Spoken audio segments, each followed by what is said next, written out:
നമ്മളൊരു crown T V അവിടെ വാങ്ങിച്ചു വെച്ചിട്ട് 2 വർഷം തികഞ്ഞില്ലല്ലോ. അതിനിടയിൽ പിന്നെയും പുതിയൊരു ടിവിയോ? നോ. അമേരിക്കയിൽ മാസാമാസം പുതിയ തരത്തിലുള്ള ടി വി ഇറങ്ങുന്നതല്ലേ? TVC-ന്നോ KVC-ന്നോ? അപ്പൊ ഇപ്പോൾ ഉള്ള ക്രൗൺ ടി വി എന്ത് ചെയ്യും? കളയാനോ? എനിക്കൊന്നും അറിയാൻ മേല. സുനിതയും സംഗീതയും മാറി മാറി ഫോണിലൊരു പരാക്രമമായിരുന്നു. ഇപ്പൊ തന്നെ അച്ഛനോട് പറഞ്ഞേ നോക്കൂന്ന് അവരെന്നോട് പറഞ്ഞെന്നേ.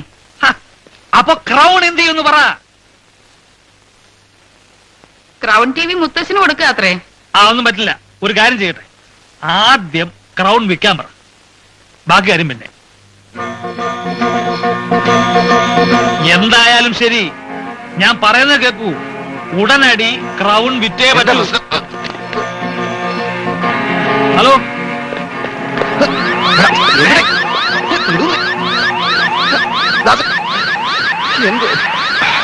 എന്തോന്നാ ഇത്? അവിടെ ആരും തല്ലാനും കൊല്ലാനും ഒന്നും വന്നില്ലല്ലോ. മരണം വെപ്രാളം പിടിച്ച് ഓടിയത് എന്തിന്? എവിടൊക്കെയോ എന്തൊക്കെയോ ചീഞ്ഞ് നാറുന്നുണ്ട് എന്ന് ഞാൻ അന്ന് പറഞ്ഞപ്പോ നീ മൈൻഡ് ചെയ്തില്ല. ഇപ്പൊ മനസ്സിലായോ? നിനക്ക് മനസ്സിലായോന്ന്? മനസ്സിലായി. എന്ത് മനസ്സിലായി? നിനക്ക് വട്ടിന്റെ ആരംഭമായിരിക്കുന്നു എന്ന് മനസ്സിലായി. നീ പറഞ്ഞത് ശരിയാണ്. സത്യത്തിന്റെ ഭീവത്സമായ മുഖം കാണുമ്പോൾ ഒരു CIDക്ക് ഉത്തരവാദിത്വ ബോധത്തിന്റെ വട്ട് പിടിക്കും. സത്യത്തിന്റെ ഭീവത്സമായ മുഖം നീ എവിടെ കണ്ടു? എംബസി കെട്ടിടത്തിന്റെ ഇരുണ്ട കോണുകളിൽ നീ കണ്ടില്ലേ? ഇല്ല. ക്രൗൺ വിൽക്കാനുള്ള നിർദ്ദേശം കൊടുക്കുന്നത് നീ കേട്ടില്ലേ? ഗൗൺ അല്ലടാ, ക്രൗൺ. ക്രൗൺ എന്ന് പറഞ്ഞാൽ കിരീടം. ഉടനടി ക്രൗൺ വിൽക്കണമെന്ന് മേനോൻ ഫോണിൽ കൂടെ പറഞ്ഞ നീ കേട്ടില്ലേ? കിരീടത്തിന് ക്രൗൺ എന്നാണോ പറയുന്നത്? എടാ, കിരീടത്തിന്റെ ഇംഗ്ലീഷ് പേരാണ് ക്രൗൺ. നിന്റെ ഇംഗ്ലീഷ് പേരാണ് ക്ലൗൺ, കോമാളി. അതൊന്നും നീ എന്നെ പറഞ്ഞ് മനസ്സിലാക്കി തരണ്ട. കിരീടത്തിന് ക്രൗൺ എന്നാണ് പറയാമെന്ന് എനിക്ക് പറഞ്ഞ് മനസ്സിലാക്കി തരണ്ട. അല്ലാതെ എനിക്കെങ്ങനെ മനസ്സിലാവും? ഇതുപോലും അറിയാത്ത നീ പിന്നെ എന്തിനാ CID എന്ന് പറഞ്ഞാൽ? ഞാനിപ്പോ തൽക്കാലം CID അല്ല. നീ പിന്നെ ഇവിടെ കാണുന്ന ടൂറിസ്റ്റാ? ടൂറിസ്റ്റാ. ഓഹോ, അത് ശരി. പക്ഷേ ഇത് ഞാൻ പിടിക്കും. എനിക്ക് പേരെടുക്കണം.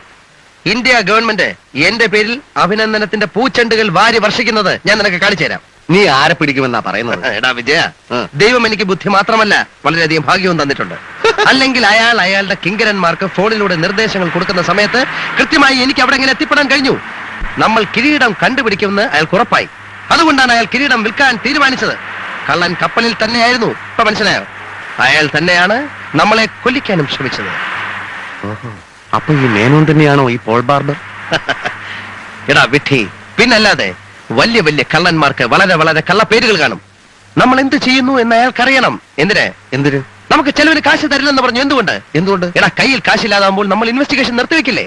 ഓഹോ, എന്നാൽ ഇപ്പൊ തന്നെ പോയി അയാളെ അറസ്റ്റ് ചെയ്ത് കസ്റ്റഡിയിലെടുക്കാം. എടാ മണ്ട, എല്ലാ തെളിവുകളും ശേഖരിക്കാതെ അയാളെ അറസ്റ്റ് ചെയ്യാൻ പറ്റില്ല. എന്ത് തെളിവ്? നല്ല 4 ഇടി കൊടുത്ത തത്ത പറയും പോലെ അയാളെ കൊണ്ട് സത്യം പറയിപ്പിക്കാം. ഇത് ഇന്ത്യയല്ല. അയാൾക്ക് എന്തൊക്കെ സന്നാഹങ്ങളുണ്ടെന്ന് ആർക്കറിയാം? പിന്നെ എന്ത് ചെയ്യുന്ന നീ പറയുന്നത്? കക്കാൻ വന്നപ്പോ കമ്പി കൊണ്ട് അയാളുടെ മുതുകിന് താഴെ ഒരു മുറിവുണ്ടായിട്ടുണ്ട്. മാത്രമല്ല, അയാളുടെ ഷർട്ടിന്റെ ഒരു കീറിയ കഷ്ണം തുണിയും നമ്മുടെ കയ്യിലുണ്ട്. 2 സുപ്രധാനമായ കാര്യങ്ങളാണ് നമുക്കറിയേണ്ടത്. ഒന്ന്, അയാളുടെ മുതുകിന് താഴെ കമ്പി കൊണ്ട് ഒരു മുറിവുണ്ടായിട്ടുണ്ടോ എന്നും നമ്മുടെ കയ്യിലുള്ള കഷ്ണം തുണിയുടെ ബാക്കി ഭാഗം അയാളുടെ കയ്യിലുണ്ടോ എന്നുമാണ്. ഇത് രണ്ടും അറിഞ്ഞു കഴിഞ്ഞാൽ ഉടൻ നമുക്ക് അയാൾ അറസ്റ്റ് ചെയ്യാം.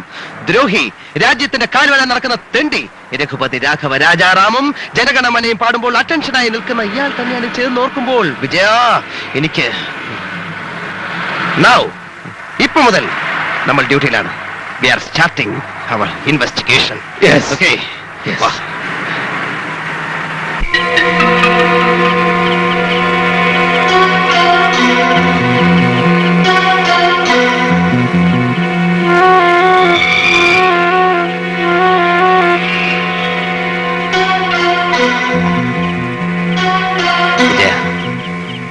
വീടിന്റെ 4 ഭാഗത്തും കണ്ടുവേണം. ഏത് ഭാഗത്തു നിന്നാണ് അറ്റാക്ക് വരിക എന്ന് എനിക്ക് പറയാൻ പറ്റില്ല. എനിക്കും പറയാൻ പറ്റില്ല. നമ്മുടെ ഈ നീക്കം അവൻ TV-യിൽ കൂടി കാണുന്നുണ്ടോ എന്നാണ് എന്റെ പേടി. എനിക്കുമുണ്ട് പേടി. മേനോൻ ഷർട്ട് ഇടാതാണ് നിൽക്കുന്നതെങ്കിൽ മുതുകിന് താഴെയുള്ള മുറിവ് നമുക്ക് കാണാൻ പറ്റും. എങ്കിൽ രക്ഷപ്പെട്ടു. ആ ക്യാമറ എടുത്തിരുന്നെങ്കിൽ മുതുകിന് താഴെയുള്ള മുറിവിന്റെ ഒരു ഫോട്ടോ എടുക്കാമായിരുന്നു. ഞാനത് മറന്നു. ഞാനും മറന്നു. ഇത് തന്നെയാണോ മേനോന്റെ വീട്? സാരമില്ല, പൂച്ചയാണ്. No problem. Come on.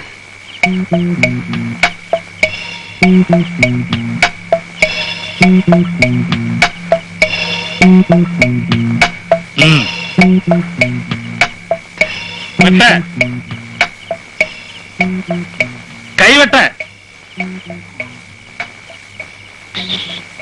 2 കൈയും വെട്ട്. വിജയ, അകത്താരുടെയോ കൈ വെട്ടുന്നു. അയ്യോ, മിണ്ടായിരിക്കെ. ഇനി കഴുത്ത് വെട്ടെ. എന്റെ അമ്മ, മേനു എന്റെ ശബ്ദമല്ല അത്? അതെ, ഇത്രയും ഭീകരനാണ് എന്ന് ഞാൻ അറിഞ്ഞില്ല. ഏതോ ശത്രുവിനെ വെട്ടിവിട്ട് കൺട്രോൾ കൺട്രോൾ കൺട്രോൾ. നെഞ്ചടക്കം വെട്ടെ. നെഞ്ചടക്കം വെട്ടാൻ അവൻ പറയുന്നത്. കഴുത്ത് വെട്ട്, കുറച്ചുകൂടെ ഇറക്കി വെട്ട്. Who's that? Who is that? Nobody, nobody. Who is that? Stop there. ആരാ? ആരെ രണ്ടുപേരും ഓടുന്ന കണ്ടു. വല്ല കള്ളന്മാരും ആയിരിക്കും. നിങ്ങളിക്ക് പോരെ, അവന്മാരുടെ കൈ വല്ല കത്തിയോ തോക്കോ ഒക്കെ കാണും. സമ്പന്നമായ രാഷ്ട്രമാണെന്നാ പറയുന്നത്. ഇന്ത്യയിലേക്കാളും കൂടുതൽ കള്ളന്മാർ ഇവിടെ.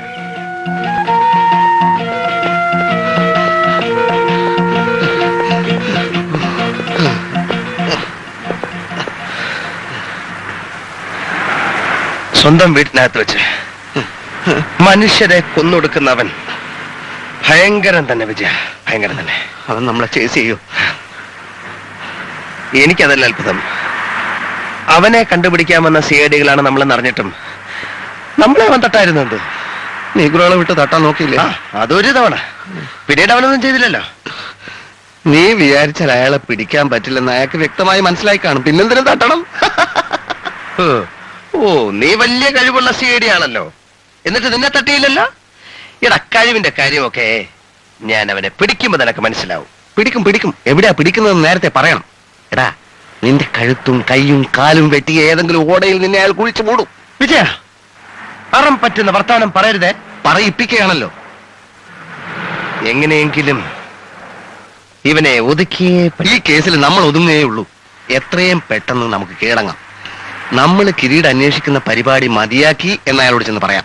എന്നാലേ ജീവനോടെ ഇന്ത്യയിലേക്ക് നമുക്ക് തിരിച്ചു പോകാൻ പറ്റുള്ളൂ. അന്വേഷണം മതിയാക്കിയെന്ന് അയാളോട് പറയുന്നത് നല്ലതാണ്. Correct correct. പക്ഷെ വൈകുന്നേരം വരെ വെള്ളം കോരിയിട്ട് വൈകിട്ട് കലമിട്ട് ഉടയ്ക്കണോ? ഭീകരൻ മുമ്പിൽ തന്നെ നിൽക്കുകയല്ലേ. ഇനി കയ്യാമം വെച്ച് വാനി കയറ്റിയാ പോരെ.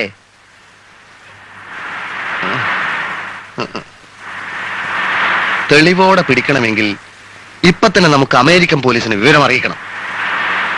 അവരവിടെ കൊന്നുകൊണ്ടിരിക്കുകയാണല്ലോ മനുഷ്യനെ. ആളെ കൊല്ലുന്നതല്ല നമ്മുടെ തെളിവ്. അയാൾ എത്ര പേരെ വേണമെങ്കിലും കൊന്നോട്ടെ. നമുക്ക് പ്രധാനം അയാളുടെ മുതുകിന് താഴെ ഒരു മുറിവുണ്ടോ, നമ്മുടെ കയ്യിലുള്ള കീറ തുണിയുടെ ബാക്കി ഭാഗം എവിടുണ്ട്. എടാ, മാത്രവുമല്ല അമേരിക്കൻ പോലീസ് അയാളെ പിടിച്ചാൽ കംപ്ലീറ്റ് ക്രെഡിറ്റ് അവർക്ക് പോവില്ലേ? മനസ്സിലായോ? അത് കറക്റ്റാ.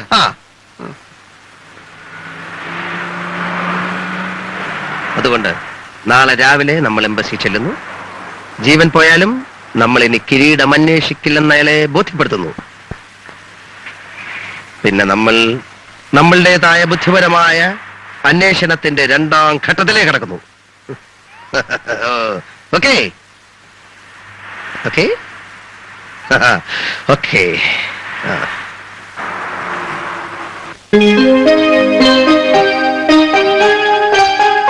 ഇന്ത്യ ഗവൺമെന്റിനെ തൊലയ്ക്കാൻ തന്നെ താരക്ക് ഇറങ്ങിയിരിക്കുന്നത്. സാർ എന്തൊക്കെ പറഞ്ഞാലും കിരീടത്തിന്റെ കേസ് ഞങ്ങൾ അന്വേഷിക്കുന്ന പ്രശ്നമേ ഇല്ല, അല്ലേ? അപ്പോ പിന്നെ ഇത്രയും പണമൊക്കെ മുടക്കിയതോ? സുഹിക്കാൻ.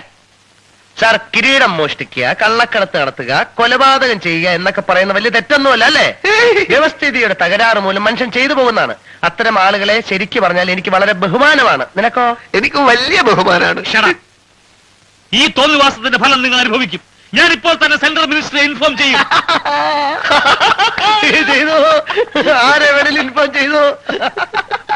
നാട്ടിൽ തിരിച്ചെത്തുമ്പോൾ ഡിസ്മിസൽ ഓർഡർ ആയിരിക്കും നിങ്ങൾക്ക് വേണ്ടി വെയിറ്റ് ചെയ്യുന്നത്. വളരെ സന്തോഷം. സാർ എന്തൊക്കെ പറഞ്ഞാലും ഞങ്ങൾ അന്വേഷിക്കുന്ന പ്രശ്നമേ ഇല്ല. ഓക്കെ, ഞങ്ങൾ സൂഹിക്കാൻ പോവാണ്, ആസ്വദിക്കാൻ പോവാണ്.